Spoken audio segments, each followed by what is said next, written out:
guys, welcome to another episode of Adengida TV. Today we have a beautiful special guest. This is Khadija Tijani. So Khadija, can you tell us a little bit about yourself? Hello, my name is Khadija Tijani. I am an architect and, as we discussed earlier, an unofficial entrepreneur. I design and build, and I'm an artist as well, and then I have small businesses. Our topic for today is career choice. What we're going to talk about basically is how you can help your kids and your younger ones, your siblings, to pick a career that they would not regret in the future, and the basic things that affect the kids while they pick a career. The first thing we're going to discuss is the educational system. So basically, the educational system does not really help the kids because so many subjects for you to take as a child, from primary school to secondary school to university. I think that's explained in primary school because it's understandable, because like the younger developing mind needs that range and they need to know a little about everything. But when you get to secondary school, I think you started realizing your potentials and your interests and developing maybe stronger interest in certain things.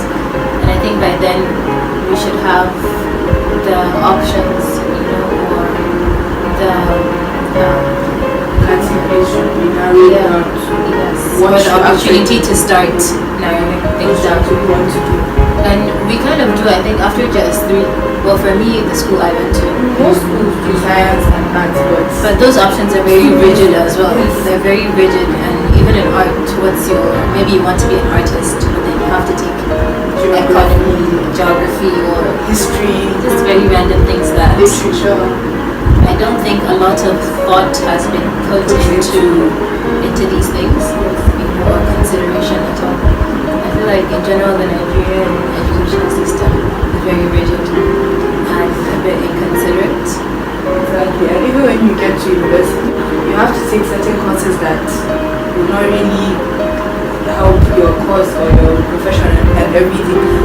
Even though we have all these complaints about the Nigerian school system and the difficulties and maybe stumbling blocks that we face, you and I and maybe our circle of people or people that we discuss with come from a very privileged point of view. We are not from the class. Yes, we are not from the majority class. Exactly.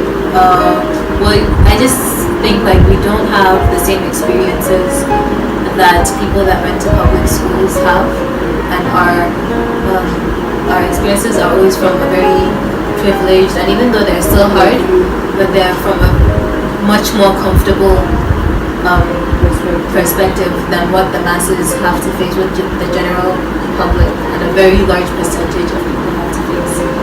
Our next topic is lack of recreational activities.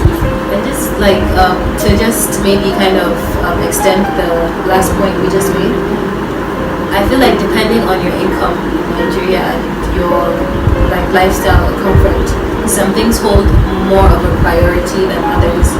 So let's say you are comfortable and you don't have to think of what to eat today, later today, or tomorrow, or how to get that money.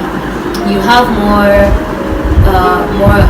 of an opportunity to think of recreational well.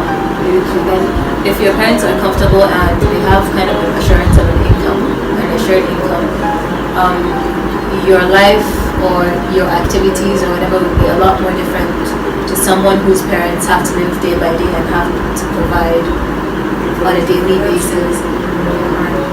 Recreational activity just doesn't come. It just doesn't come high on the list of priorities, even for schools that are struggling to pay, public schools that are struggling to pay their teachers. They're very subpar or even undereducated teachers. They're not really thinking of clubs and society. It's a very harsh reality. But then again, we have to think like maybe from early age for kids. I know you're interested in psychology. Nigeria in general just has to recognize the importance of the young mind and how creative activities can really impact that child's mentality and skills in general, and just skills and abilities in general. Recreational activities are not really, there's lack of recreational activities in our system, and mostly creative minds are what need those recreational activities. Things like even science and the rest, science clubs. Yeah, you know that they need more creativity or more room to experiment. As you mentioned earlier, you were talking about how like a creative person doesn't really have a chance to kind of explore their talent or enhance it based on our educational system, like based on the subjects that are offered to us here.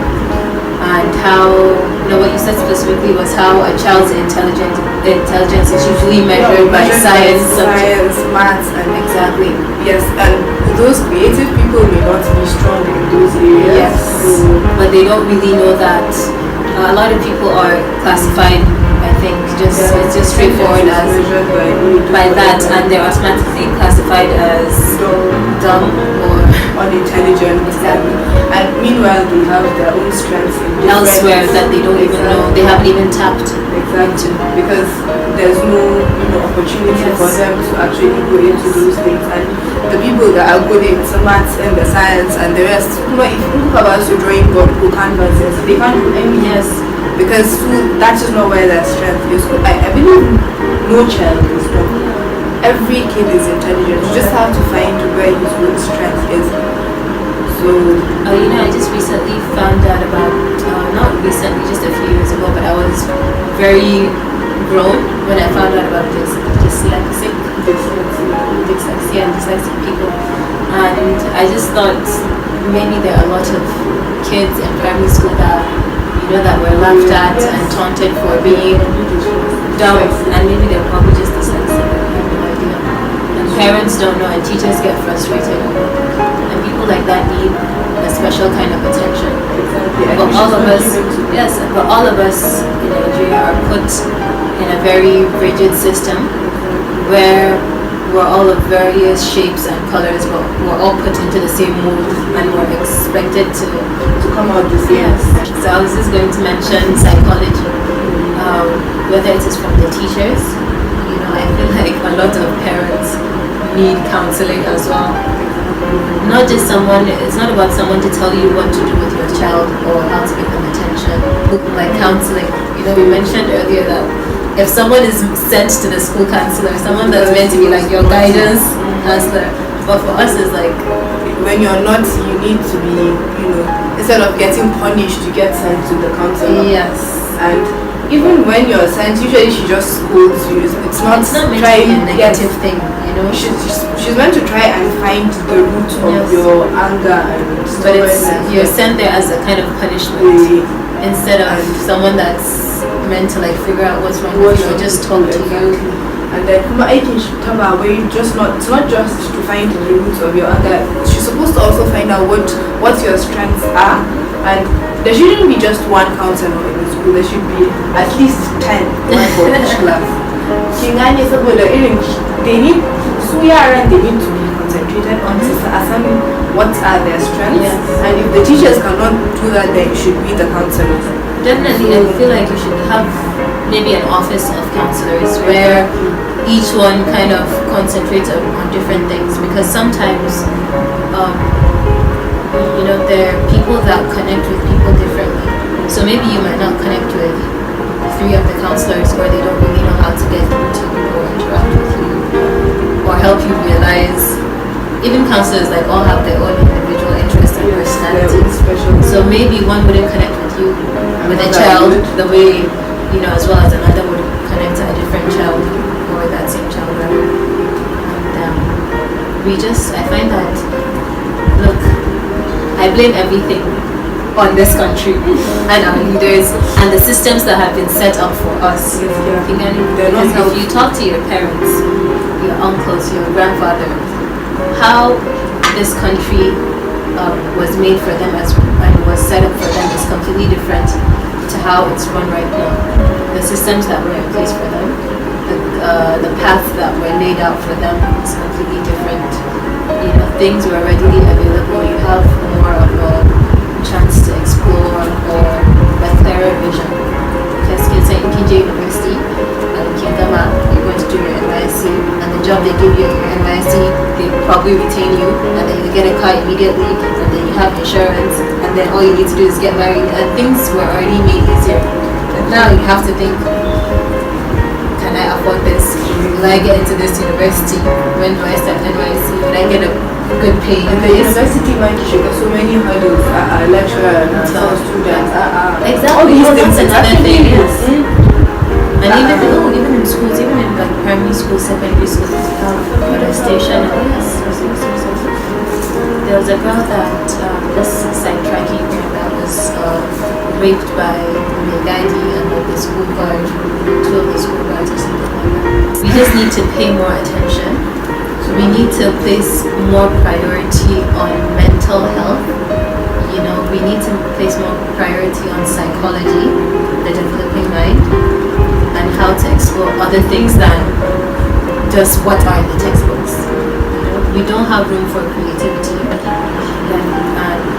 there's a lot that needs to change. And I feel like a lot of it, for you, I really hope you go through this psychology thing and you guys find, you know, a way to sensitize parents, to sensitize our age groups, and to help raise a better future generation, the next generation.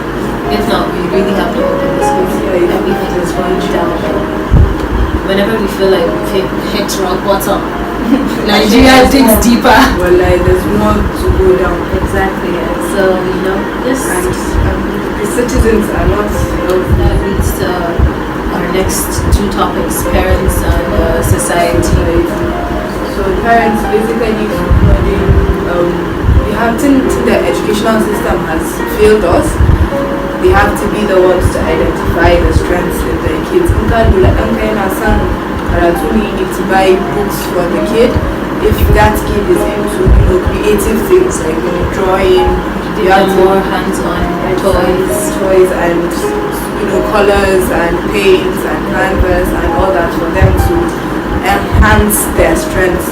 But I don't see that your maths really is intelligent, or your science, or your social studies, but it's really basic things that a kid to measure intelligence. To measure she will be intelligent or not. It's just about success, I think, to basically.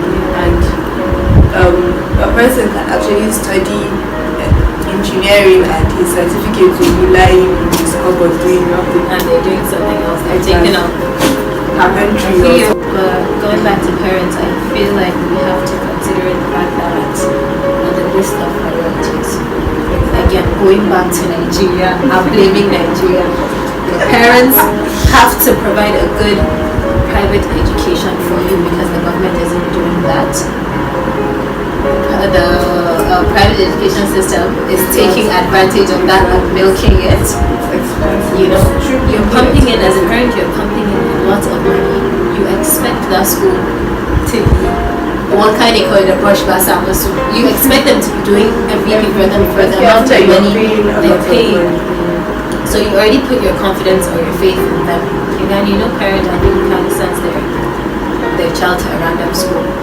It's either the school that they feel is best or the school that they feel like they can best afford. So you already have that. They're already paying a lot, and if they want to give you that, they need to work hard and earn money to pay for that for you. Apart from that, so they have to work hard. Apart from that, they have to provide electricity. They have to provide this, water, that, kaza, all by themselves. So I think on the list of priority, since Islamia, and they're working, they have to generate they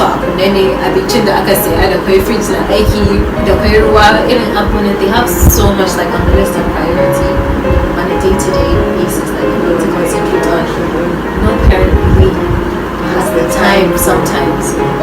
Kudos to the parents that do, and especially to the mothers that do a lot and still have time to notice things and help your kids in that, and even to the fathers, but that's very rare sometimes. So parents, we need to be, more Basically, give us more attention.